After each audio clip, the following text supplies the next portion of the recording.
ଅନ୍ତର୍ଗତ ପଲମ ଗ୍ରାମ ପଞ୍ଚାୟତକୁ ଶୁକ୍ରବାର ଦିନ ଏକ ଦିନିକିଆ ଗସ୍ତରେ ଆସି ବିଭିନ୍ନ ପ୍ରକଳ୍ପର ଶୁଭ ଉଦ୍ଘାଟନ କରିଛନ୍ତି ନର୍ଲା ବିଧାୟିକା ମନୋରମା ମହାନ୍ତି।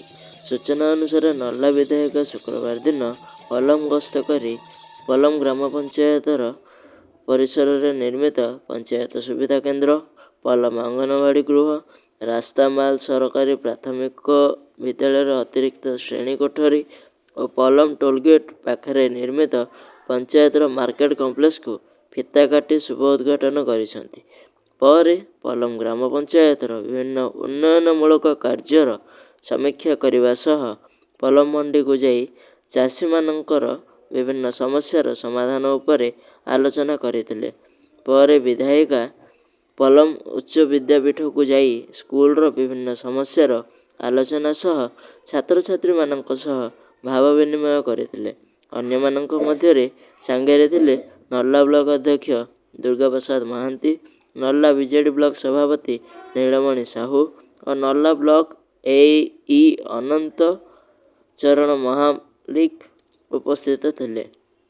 ପଲମ ସରପଞ୍ଚ ହେମକିଶୋରୀ ନାଗ, ପଞ୍ଚାୟତ ନିର୍ବାହୀ ଅଧିକାରୀ ମଧୁସୂଦନ ନାୟକ, ଏ.ଡି.ଇ.ଓ. ହରିଶଙ୍କର ମିଶ୍ର, ଯୋଗାଣ ଅଧିକାରୀ କୁଞ୍ଜ ଭୋଇ, ଜିଲ୍ଲା ବିଜେଡି ସମ୍ପାଦକ ଭୁବନେଶ୍ୱର ସାହୁ, ପଲମ ବିଜେଡି ସଭାପତି ଲକ୍ଷ୍ୟାପତି ସାହୁ, ବରିଷ୍ଠ ସାମ୍ବାଦିକ ଉମାଶଙ୍କର ମିଶ୍ର, ଜିତେନ୍ଦ୍ର ଭୋଇ, ଚନ୍ଦ୍ରକାନ୍ତ ଭୋଇ, ହେମରାଜ ଜାନି, ସୁରେଶ ଭୋଇ, ଦାଶରଥୀ ସାହୁ, ଈଶ୍ୱର ମାଝୀ ପ୍ରମୁଖ ଯୋଗଦେଇ ସହଯୋଗ କରିଥିଲେ।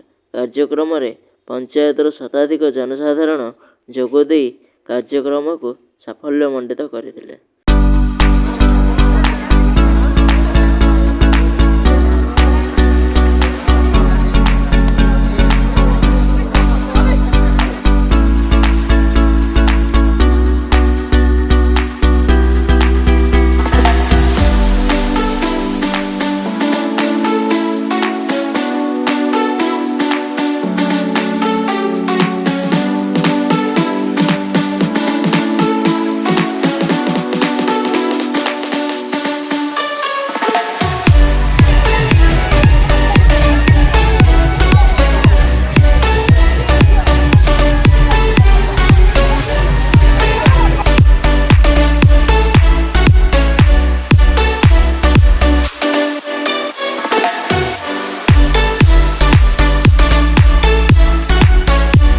କଳାହାଣ୍ଡିରୁ ଉମାଶଙ୍କର ମିଶ୍ରଙ୍କ ରିପୋର୍ଟ, ଓଡ଼ିଶା ଦର୍ପଣ।